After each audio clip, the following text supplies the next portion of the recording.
प्यारे बच्चों, Bihar board class channel पर आप सभी का हार्दिक स्वागत है। बच्चों, इस वीडियो में हम बिहार बोर्ड यानी कि बीएसईबी के कक्षा 10वीं के गणित के अध्याय 5 समांतर श्रेणियां का परिचय पढ़ेंगे। तो वीडियो को पूरा एंड तक देखिएगा, जिससे आपको अध्याय 5 समांतर श्रेणियां के सारे कंसेप्ट अच्छे से समझ में आ जाएंगे। फिर जब आप अध्याय 5 की प्रश्नावलियों के प्रश्नों को हल करोगे तो सारे प्रश्न आपसे बहुत आसान तरीके से हल हो जाएंगे। दोस्तों, समांतर श्रेणियों के विषय में हम पहली बार अध्ययन करेंगे। ठीक है, तो हम जानने का प्रयास करेंगे कि समांतर श्रेणियां कैसी होती हैं। दोस्तों, प्रकृति में अनेक वस्तुएं एक निश्चित प्रतिरूप पैटर्न का अनुसरण करती हैं। ठीक है, सभी वस्तुओं के बारे में नहीं करें, पर अनेक वस्तुएं एक निश्चित पैटर्न का अनुसरण करती हैं। मतलब एक निश्चित पैटर्न पे आधारित होती हैं। ठीक है, एक निश्चित पैटर्न को फॉलो करती हैं, उसका अनुसरण करती हैं। ऐसे कुछ उदाहरण से समझने का प्रयास करते हैं। जैसे कि रीना ने एक पद के लिए आवेदन किया, ठीक है, नौकरी के लिए, और उसका चयन हो गया। उसे यह पद 8,000 रुपये मासिक वेतन और 500 रुपये वार्षिक वृद्धि की वेतन वृद्धि के साथ दिया गया। उसका वेतन पहले, दूसरे, तीसरे वर्ष इत्यादि में कितना होगा? देखो, शुरू में उसका वेतन कितना है? 8,000। ठीक है, दूसरे वर्ष में उसका वेतन कितना हो जाएगा? 8,000 में 500 जुड़ जाएगा, उसकी वार्षिक वेतन वृद्धि हो जाएगी। ठीक है, 500 रुपए की, तो हो जाएगा 8,000 धन 500 यानी कि 8,500। फिर तीसरे वर्ष कितना होगा उसका वेतन? 8,500 में 500 जोड़ेंगे तो 9,000 रुपये होगा। चौथे वर्ष कितना होगा उसका वेतन? 500 जोड़ेंगे 9,000 में तो 9,500। ऐसे उसका वेतन बढ़ता जाएगा। अब देखिए, ये एक पैटर्न है। देखो, हर बार 500 बढ़ के मिल रहा है। अगला जो पद है वो हर बार 500 बढ़ के मिल रहा है। ठीक है, तो ऐसे पैटर्न पर ही आधारित है हमारी समांतर श्रेणियां। ये दोस्तों, एक और उदाहरण से समझने का प्रयास करते हैं। ठीक है, हम एक उदाहरण लिया।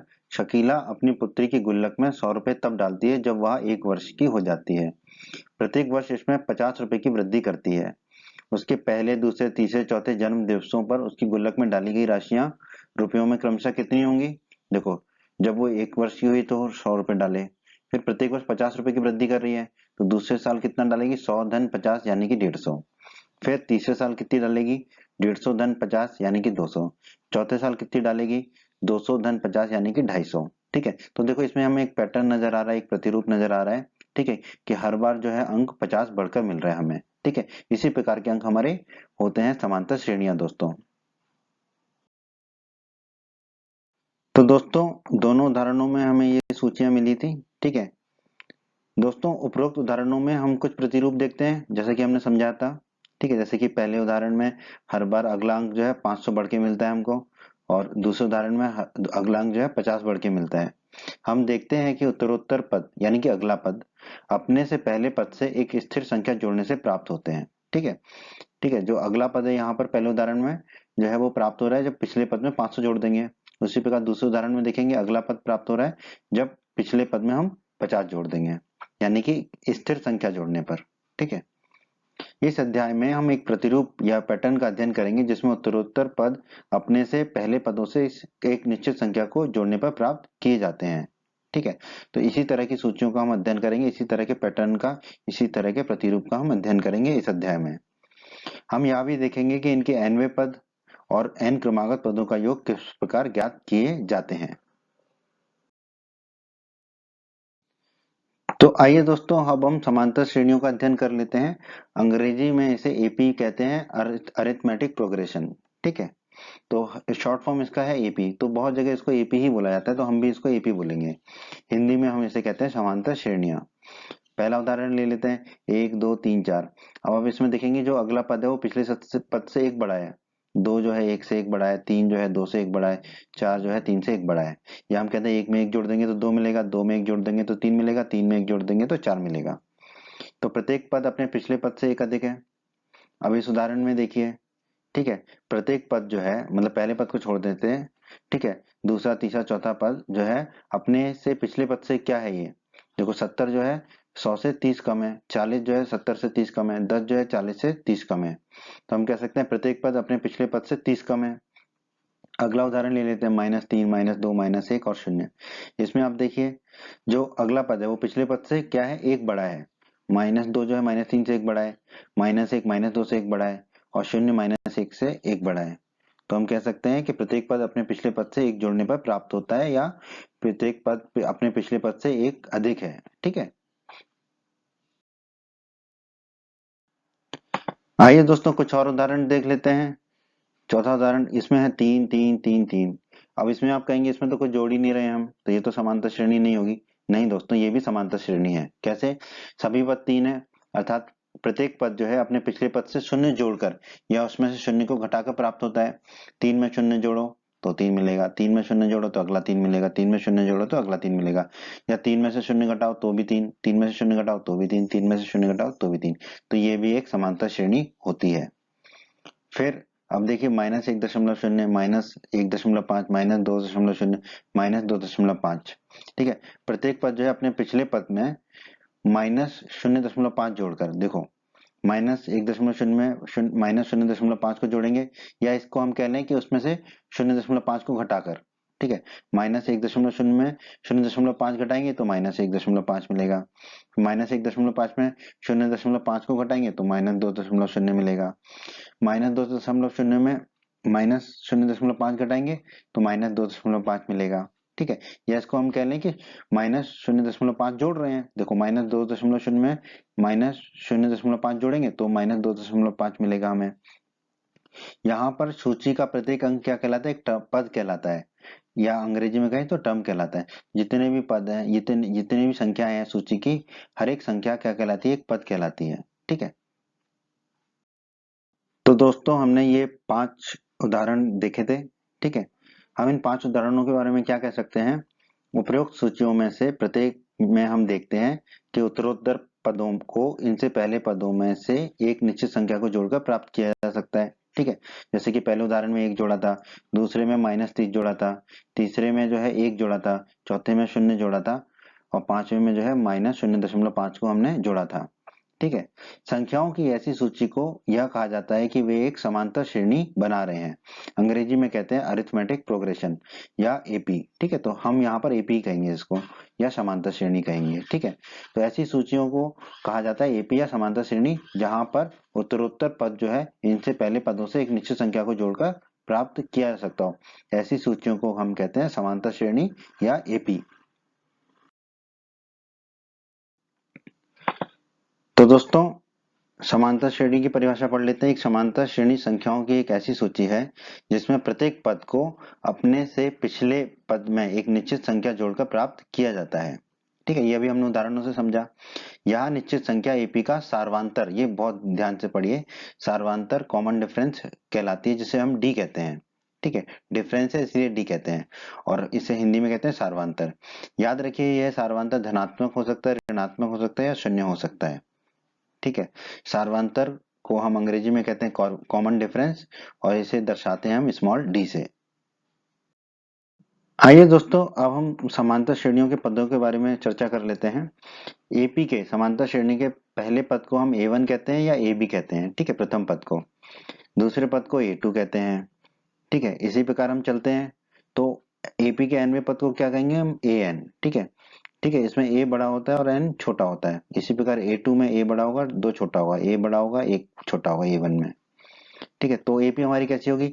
ए1 ए2 ए3 से लेके dot dot dot A N हो जाती है। ठीक है, तो इस तरह से हम किसी भी एपी को लिखते हैं दोस्तों। आगे बढ़ते हैं दोस्तों। ठीक है, अभी हमने जाना कि समांतर श्रेणी को हम कैसे लिखते हैं। पहला पद ए1, दूसरा पद ए2, तीसरा पद ए3, एनवा पद ए एन, इस तरह से लिखते हैं। तो A2 माइनस A1 क्या होता है समांतर श्रेणी में एपी में?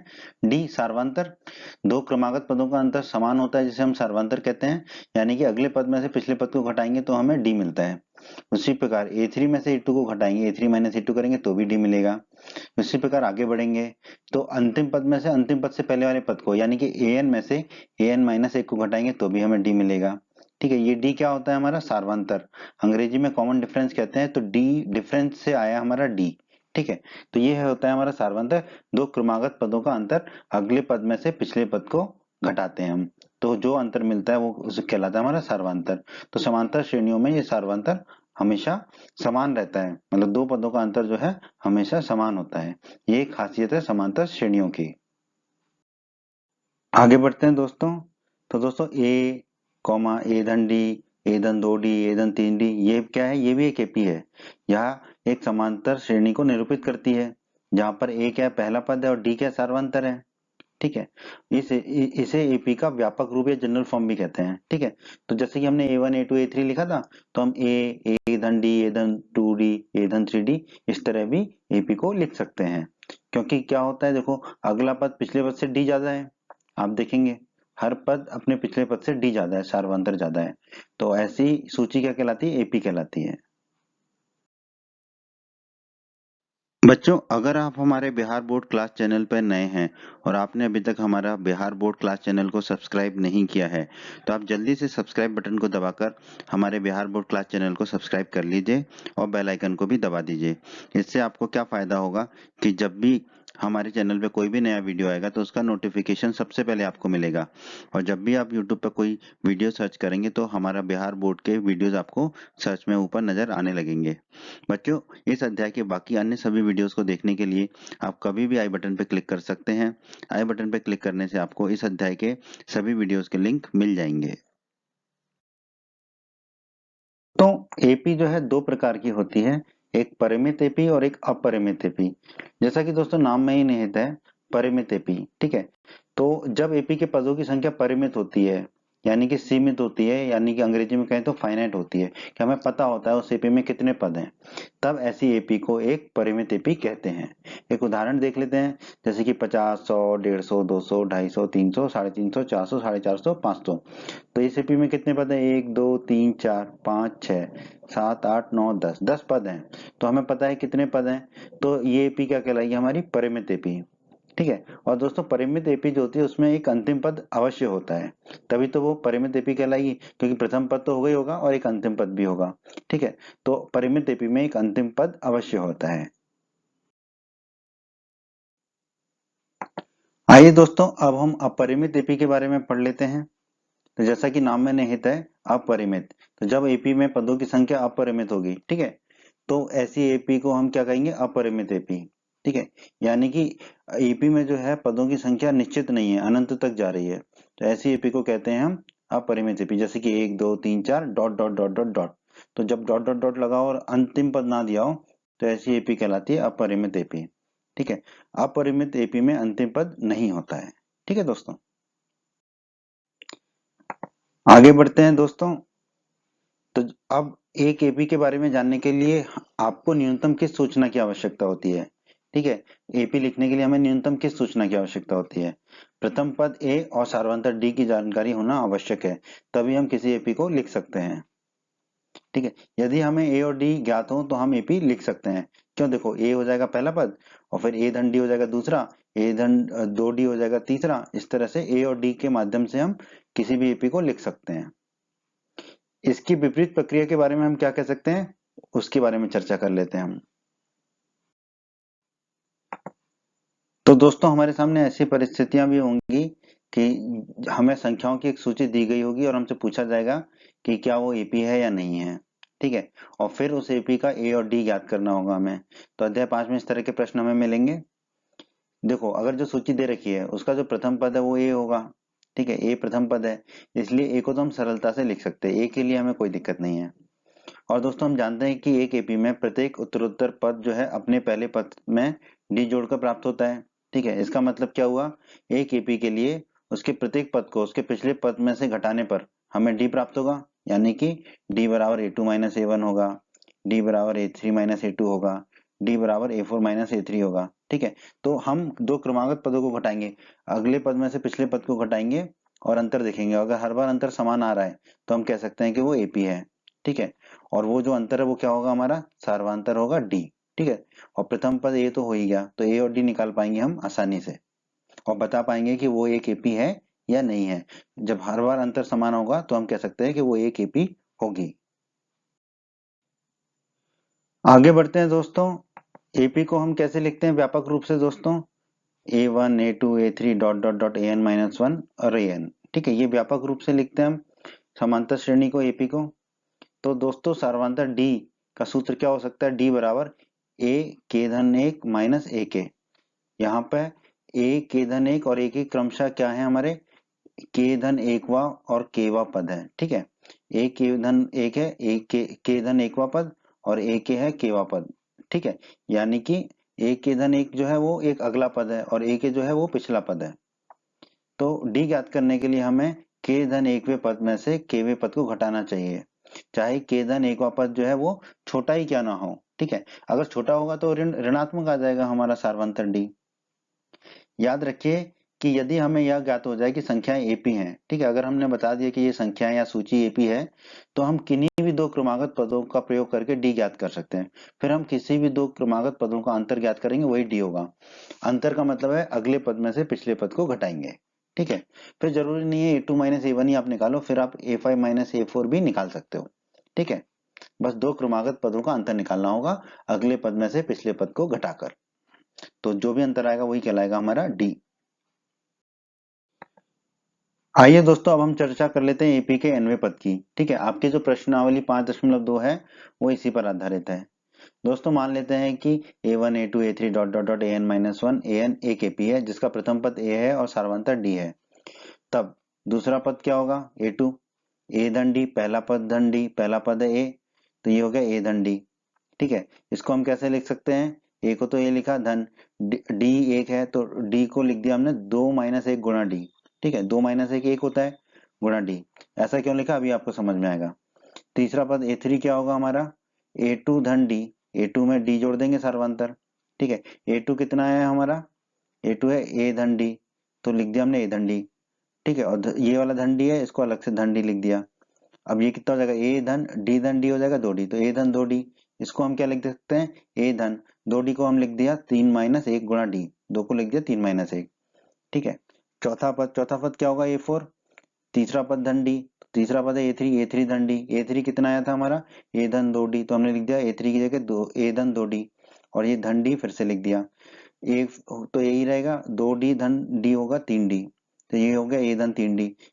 तीन को हम क्या लिख सकते हैं, 4 - 1, तो इसको हमने लिख दिया ए धन 4 - 1 गुणा डी।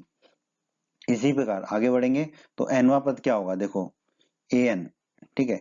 ए एन क्या होगा, जैसे ए4 लिखा था, ठीक है, ए धन, ठीक है। अब ये देखो ए2 था 2 - 1 गुणा डी, ए3 था 3 - 1 गुणा डी, ए4 था 4 - 1 गुणा डी, ठीक है। सब में ए तो था ही पहले, तो ए लिख दिया हमने धन, ठीक है। तो ए टू है तो 2 - 1, ठीक है, 3 है तो 3 - 1, 4 है तो 4 - 1, तो एन होगा तो n - 1 हो जाएगा, गुणा में डी है तो गुणा में डी लिख दिया। तो ये nवें पद का सूत्र आ गया, बहुत बहुत महत्वपूर्ण सूत्र है दोस्तों, हमेशा के लिए इसको याद कर लीजिए। एपी का nवें पद का सूत्र होता है ए एन बराबर ए धन n - 1 गुणा डी, जहां पर ए पहला पद है, डी सार्वधातर है और n जो है एपी में पदों की संख्या है जो कि nवा पद है, ठीक है। तो दोस्तों हमने एपी का nवा पद निकाल दिया, ए एन बराबर ए धन n - 1 गुणा डी, ठीक है। तो हमसे कहा जाएगा कि nवा पद ज्ञात करना है, तो इसी सूत्र का हमें प्रयोग करना है। दोस्तों ए एन को एपी का व्यापक पद भी कहते हैं, जनरल टर्म भी कहते हैं, ठीक है। व्यापक पद एपी का ए एन, ठीक है। यदि एपी में एन पद है, ठीक है, अगर एपी में एन ही पद है, ठीक है, तो ए एन जो है इसका अंतिम पद को निरूपित करेगा, यानी कि ए एन जो है वो अंतिम पद होगा, क्योंकि एपी में यदि एन पद है तो, जिसे कभी कभी हम एल द्वारा भी व्यक्त करते हैं, ठीक है। अंतिम पद को हम एल द्वारा भी व्यक्त करते हैं, और एपी में अगर एन पद है तो ए एन बराबर हो जाएगा हमारा एल, ठीक है। यानी कि अंतिम पद का मान क्या होगा, ए एन के बराबर होगा अगर एपी में एन पद होंगे तो। दोस्तों हमें इस अध्याय में एपी के प्रथम एन पदों का योग भी ज्ञात करना होगा, इसी पर आधारित है आपकी प्रश्नावली 5.3, ठीक है। तो मान लेते हैं कि एपी कौन सी हमारी ए1 ए2 ए3 से लेके dot dot dot an-1 an एक एपी है जिसका प्रथम पद ए है और सार्वंतर डी है। तब प्रथम एन पदों का योग क्या होगा एपी के, एस एन बराबर, इसको एस एन से लिखते हैं, एस क्यों लिखते हैं, सम, सम होता है अंग्रेजी में ना, सम मतलब जोड़, योग, ठीक है। तो एस एन बराबर मतलब एन पदों का योग, प्रथम एन पदों का योग, ठीक है। एस एन बराबर एन बटा 2, कोष्टक के अंदर 2a, ए पहला पद है, धन n - 1 गुणा डी, एन यहाँ पर जो है एन पदों का योग का है, तो एन होगा कि कितने पदों का योग करना है, ठीक है, वो एन है, और डी सार्वंतर है, ठीक है, ए प्रथम पद है, ठीक है।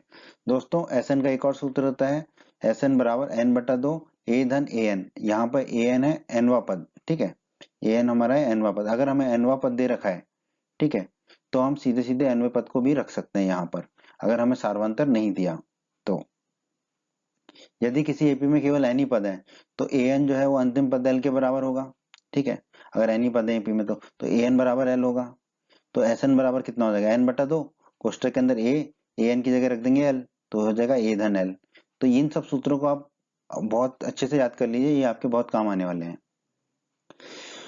परिणाम का यह रूप उस स्थिति में उपयोगी है जब एपी के प्रथम और अंतिम पद दिए हो तथा सार्वधातुक डी नहीं दिया हो।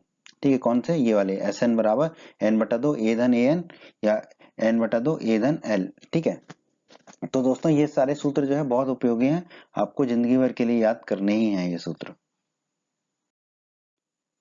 आइए दोस्तों एक अंतिम सूत्र के बारे में चर्चा कर लेते हैं इस अध्याय की। यदि किसी एपी का nवां पद हमें ज्ञात करना है तो वो क्या होगा, उसके प्रथम n पदों के योग और प्रथम n माइनस एक पदों के योग के अंतर के बराबर होगा।